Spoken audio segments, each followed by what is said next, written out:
Bonjour et merci de nous retrouver pour Sagesse bouddhiste. Les violences ont toujours existé et existent dans toutes les sociétés.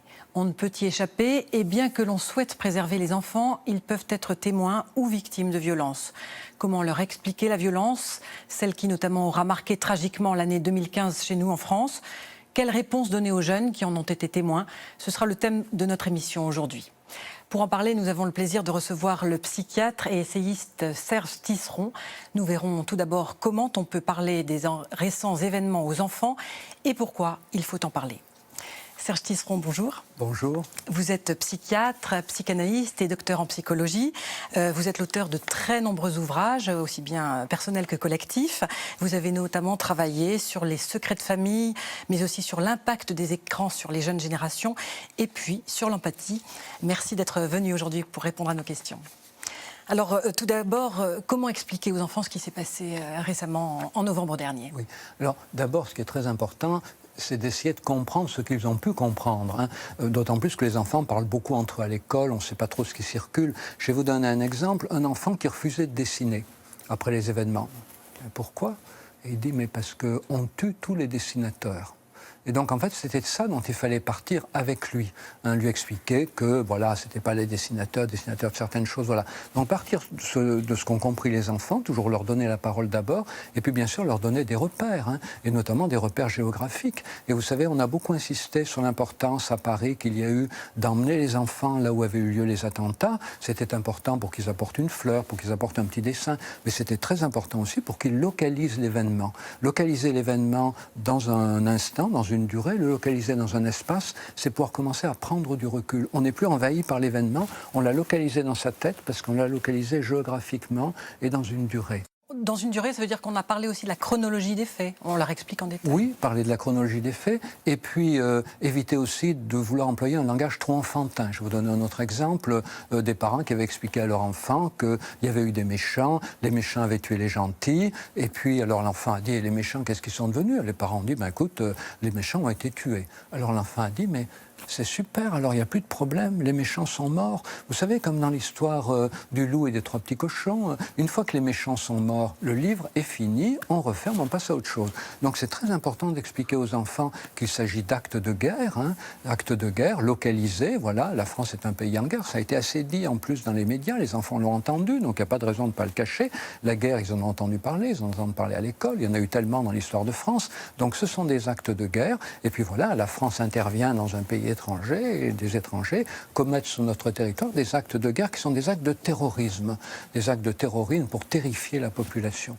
Mais en même temps, voilà, la police, l'armée nous protège, les parents protègent leurs enfants. Donc vous voyez, ne pas vouloir édulcorer l'information, mais insister sur le fait que l'enfant est protégé, voilà, par tous les organismes qui nous protègent. Et puis aussi, comme je vous disais tout à l'heure, partir de ce que l'enfant peut observer chez ses propres parents, puisque des parents par exemple, peuvent renoncer à aller écouter un concert le soir parce qu'ils ont peur d'aller dans la rue, de s'y retrouver tout seul, voilà. Et donc, du coup, il faut dire à l'enfant, tu sais, on a renoncé à aller au concert parce qu'on est inquiet après ce qui s'est passé, mais tu n'y es pour rien, voilà. On n'est pas inquiet par rapport à toi, on est inquiet parce qu'il y a des choses problématiques des fois dans la rue, voilà. Toujours expliquer aux enfants que si l'enfant voit les parents inquiets, c'est pas à cause de lui, c'est à cause d'événements qui lui sont extérieurs. Mais il faut que les parents avouent leur propre peur, finalement. Oui, alors, c'est toute la difficulté. C'est qu'il faut dire qu'on a peur, mais sans trembler. Si vous dites que vous êtes triste en pleurant, l'enfant ne sera pas tellement sensible au fait que vous dites être triste, il sera sensible au fait que vous pleurez, il risque de se mettre à pleurer avec vous et de très bien savoir s'il est triste pour lui ou pour vous.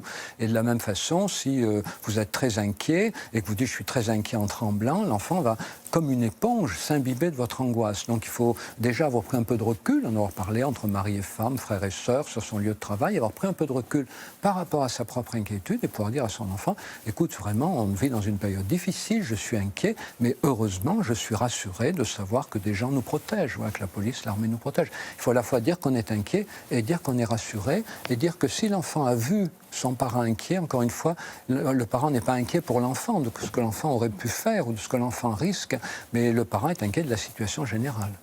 Il faut prononcer le mot terrorisme, est-ce qu'il faut aussi entrer dans les détails, nommer les protagonistes finalement? Les nommer, c'est-à-dire... Savoir qui fait quoi? Il faut toujours être à l'écoute des questions de l'enfant. Tout va dépendre de l'âge. Hein. Si l'enfant a 5-6 ans, ce que je suis en train de vous dire, c'est largement suffisant. Oui. Si l'enfant a 12-13 ans, peut-être qu'il va commencer à parler de choses qu'il a entendu dire. Il va vous parler de la religion musulmane, vous parler d'islamistes, il va parler de djihadisme, il a tout mélangé. Donc là, ça va être important de poser des repères, de dire non, c'est pas pareil. Hein. Il y a quand même beaucoup d'articles de journaux qui ont bien expliqué qu'il fallait bien définir les mots qu'on emploie. Voilà. Mais avec un enfant petit, c'est pas nécessaire. Je dirais l'important, c'est toujours d'être à l'écoute de ce qui se passe dans la tête de l'enfant, parce qu'on peut passer complètement à côté de ce qui préoccupe l'enfant, prétendre le rassurer, et en fait pas le rassurer du tout, parce que ce qu'on aura dit ne correspond pas à ses questions. Donc il faut être à l'écoute de ses questions, et la meilleure manière pour être à l'écoute de ses questions, ce qu'il en pose, et pour qu'il puisse commencer à poser des questions, il faut commencer à lui en parler soi-même. Voilà, en lui disant, voilà, tu as vu, tu as entendu. C'est à vos parents de prendre l'initiative, mais pas pour vouloir tout de suite poser un cadre, prendre l'initiative d'abord pour avoir une représentation de ce que l'enfant a vécu. C'est-à-dire qu'ils doivent devancer finalement? Oui, c'est aux parents de mouiller sa chemise, c'est aux parents de prendre les devants, c'est aux parents de prendre l'initiative de parler de ces choses, parce que si le parent n'en prend pas l'initiative, l'enfant pourra avoir l'impression que les parents n'ont pas envie d'en parler. Et donc du coup, l'enfant n'en parlera pas parce qu'il n'a pas envie d'en parler lui-même, mais parce qu'il pense que peut-être ça serait déplacé d'en parler avec ses parents. Après tout, c'est des trucs d'adultes, donc l'enfant peut penser que plus c'est des trucs d'adultes, c'est aux parents à aborder le sujet. Et il n'a pas tort, l'enfant. Donc c'est vraiment aux parents de le faire d'abord. Par rapport aux enfants qui seront un peu plus âgés, les adolescents par exemple, qui peuvent, au vu de ces événements, avoir une angoisse sur la vie, sur le sens de la vie, qu'est-ce qu'on peut leur répondre ? L'adolescence a toujours été une période très difficile, elle l'est plus que jamais, hein, avec la menace planétaire, l'écologie, on a entendu la COP21, la montée des eaux, voilà, une grande instabilité politique dans beaucoup de pays, montée des pays émergents.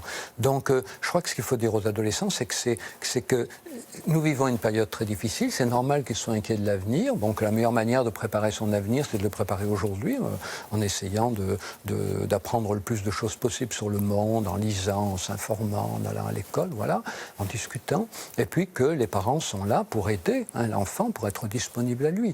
Mais on ne peut pas tenir un discours rassurant dans une situation, un discours exclusivement rassurant, qui se voudrait exclusivement rassurant dans une situation aussi compliquée que la nôtre aujourd'hui.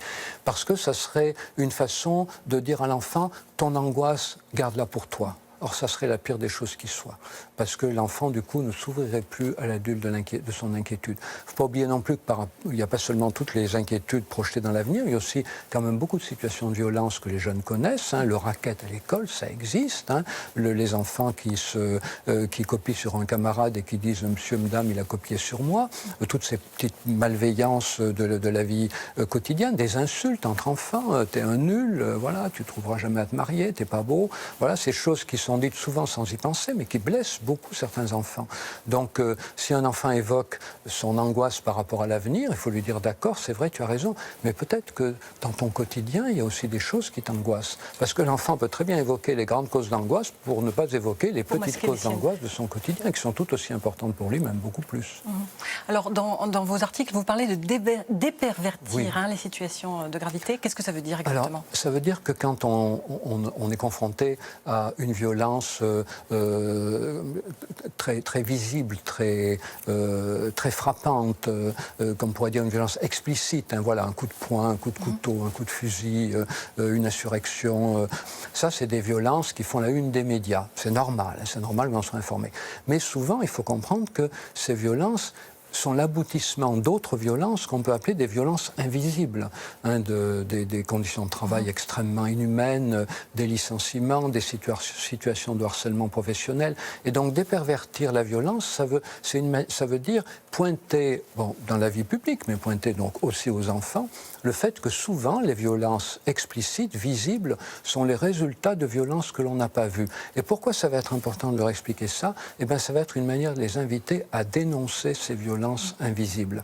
Il ne faut pas laisser des situations de violence occultes, invisibles, silencieuses, muettes, secrètes s'installer durablement, parce qu'elles s'installeront toujours durablement de telle façon qu'un jour, ça amènera des violences explicites. Donc il faut vraiment dénoncer au jour le jour ces violences implicites, en parler, dire qu'elles ne sont pas acceptables, de manière à éviter qu'un jour la coupe déborde et que ça donne lieu à des actes terribles, terrifiants. Pour parler de ces violences, justement, quel va être le rôle de l'empathie ? Alors l'empathie, on en parle beaucoup, hein, on le disait tout à l'heure.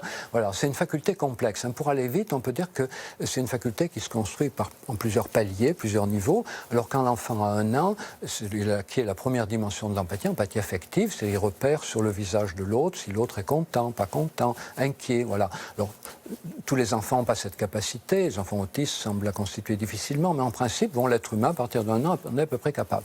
La deuxième dimension de l'empathie, c'est l'empathie cognitive, c'est-à-dire je vois que vous êtes attentive à moi et je comprends pourquoi, parce que vous êtes la journaliste, vous m'interviewez. Donc voilà, je comprends votre émotion et je m'explique les raisons de votre émotion. Ça arrive vers 4 ans et demi. Mais ces 2 formes d'empathie, elles sont encore problématique. Alors pourquoi? Parce que l'empathie affective nous fait courir le risque d'être envahi par les émotions d'autrui. Et Mathieu Ricard parle du risque de burn-out quand on est débordé d'empathie. Mais quand il parle de risque de burn-out par l'empathie, c'est par rapport à cette empathie affective. Mais l'empathie cognitive, intellectuelle, comprendre les raisons de l'autre, il y a un danger aussi. C'est qu'on peut être froid, manipulateur, pas d'émotion, on manipule les autres, une personnalité perverse. Voilà. Alors il faut qu'il y ait une 3e dimension de l'empathie. Et cette 3e dimension, elle va s'installer notamment à partir de 9 ans, 10 ans. Et il va falloir que les adultes et les éducateurs y travaillent. Ça va être quoi? Ça va être la capacité de se mettre émotionnellement à la place de l'autre. Ça veut dire, par exemple, je vois que tu es triste, je comprends pourquoi tu es triste, empathie émotionnelle, je vois que tu es triste, empathie cognitive, je comprends pourquoi tu es triste, et à ta place, je serai triste aussi. C'est ce que certains auteurs appellent l'empathie mature, ce que Mathieu Ricard appelle la compassion, avec une dimension d'action, ce que des neurophysiologistes appellent la capacité de se mettre émotionnellement à la place de l'autre. Donc vous voyez, beaucoup de mots possible pour le désigner, mais tout le monde est d'accord sur une chose, c'est essentiel. Et ça, il faut y travailler. Il faut inviter les enfants à se mettre à la place de l'autre. Et j'ai d'ailleurs créé pour ça une activité qui s'appelle le jeu des 3 figures, que j'ai commencé à développer en maternelle en 2007-2008, qu'on développe maintenant en élémentaire, en collège. Et c'est donc une activité où les enfants sont invités à créer un petit spectacle de théâtre. Les volontaires le jouent et les volontaires qui le jouent alternativement tous les rôles, se mettent à la place de l'autre. Le méchant est amené après à jouer le gentil le méchant, le sauveteur, le méchant, et ainsi de suite. Voilà, les 3 figures, c'est le méchant, le gentil et puis celui qui... Alors, et le tiers, c'est-à-dire l'agresseur, la victime et le tiers pouvant être simple témoin, pouvant être redresseur de tort ou pouvant être sauveteur. L'idée, c'est que le témoin cesse d'être simple témoin et devienne redresseur de tort ou sauveteur. Une dernière question, Serge Tisseron. Quels peuvent être les bienfaits de la méditation, de la pleine conscience, par exemple, sur une époque telle que la nôtre, faite de traumatisme? C'est très important parce que elle permet de réduire le stress. Alors, c'est qu'elle a une efficacité aussi sur les processus immunitaires, la défense de l'organisme. Mais je crois que par rapport à ces questions de violence, son grand intérêt, c'est de réduire le stress. Alors, c'est dit, une fois que le stress est réduit, tout dépend de notre morale, ce qu'on va faire ou pas. Mais en tout cas, réduire le stress, prendre du recul, vous voyez, c'est ce qui va permettre d'augmenter nos chances de construire cette fameuse empathie mature ou capacité de se mettre émotionnellement à la place de l'autre. Parce que quand on est dans le stress, c'est pas possible. Il faut d'abord faire baisser la pression. Donc, on peut faire de la méditation de pleine conscience. On peut aussi éviter de regarder les chaînes d'infos en continu, qui sont quand même terrifiantes. Voilà. Donc, il y a beaucoup de manières d'essayer de réduire le stress, mais la méditation de pleine conscience en est une très efficace. Très bien. Merci beaucoup d'avoir répondu aujourd'hui à nos questions. Merci. Pour poursuivre sur ce thème, voici à présent quelques conseils de lecture. Tout d'abord, de notre invité Serge Tisseron, L'empathie au cœur du jeu social, paru chez Albin Michel, pour comprendre un peu mieux cette faculté que nous avons tous de pouvoir se mettre à la place d'autrui et de ressentir ce qu'il éprouve, faculté qui malheureusement peut être profondément enfouie en nous. Comment aider son enfant à faire face aux épreuves de la vie, de Peter Alevin et Maggie Klein, édition de Box Supérieur. La Dame des mots d'Ève Ricard, édition du Nil. Et puis Youpsi, le petit dragon, la méditation pour les enfants de Marie-Christine Champeau-Cunin et Dominique Butet chez Marabout. Notre émission touche à sa fin. Vous pouvez la revoir toute la semaine sur le site internet de France 2 en consultant plus.fr. Merci de nous avoir suivis, passez un excellent dimanche et rendez-vous la semaine prochaine pour une nouvelle émission.